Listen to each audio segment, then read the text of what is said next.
This is Jest TV, Gospel Entertainment and Storytelling TV.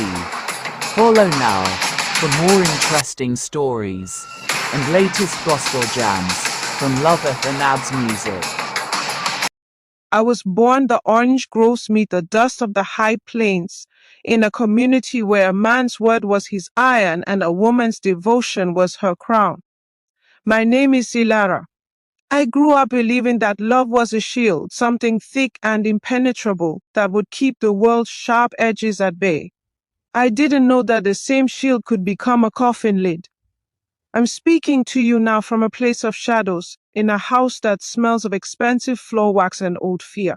My husband has taken everything. My savings are gone, bled dry into accounts I can't see. My inheritance, the land my father bled for, is pinned under his thumb.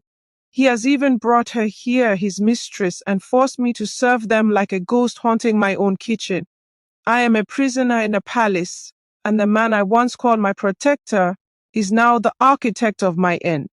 This is how the trap was set. The first time I saw Julian, he looked like a king carved from mahogany.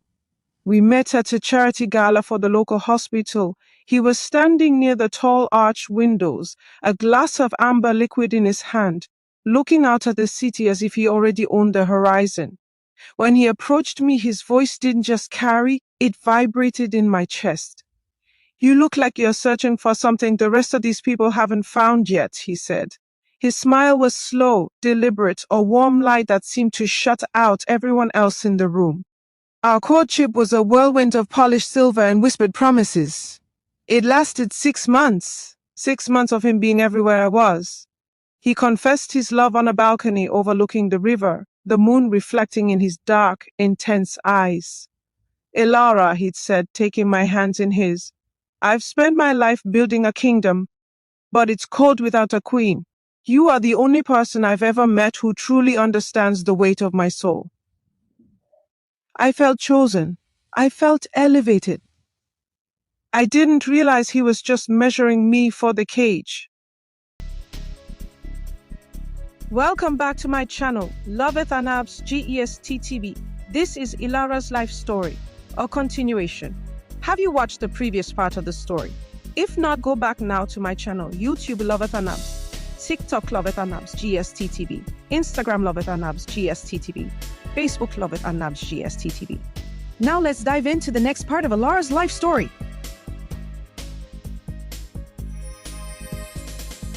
A diamond tennis bracelet that felt like a shackle, a bouquet of lilies so large they took up the entire hallway. He used gold to drown out my voice. Then came the day he broke my family. My mother, a woman who could read a person's character like a weathervane, came to our home for tea. She sat straight-backed, her eyes tracking Julian's every move. After he left the room, she gripped my wrist. "Ilara, he gives me a bad vibe. There's a coldness in his eyes when he thinks no one is looking." 2 days later, the explosion happened. Julian came to me, his face a mask of wounded dignity. He claimed my little sister Kate had cornered him in the hallway and tried to seduce him, begging him to leave me for her. "She told me you weren't enough for a man like me," Julian hissed, his eyes filling with full tears. "How could your own blood do this to us when my mother sided with Kate, swearing her daughter would never do such a thing?" I felt a white-hot rage. I saw it as a betrayal of my love. I yelled at my mother, told her she was choosing a liar over my happiness. I haven't spoken to Kate since. I haven't visited my mother's house in over a year. I cut the cord myself and Julian stood behind me, smiling in the dark. The wedding was a blur of white silk and isolation.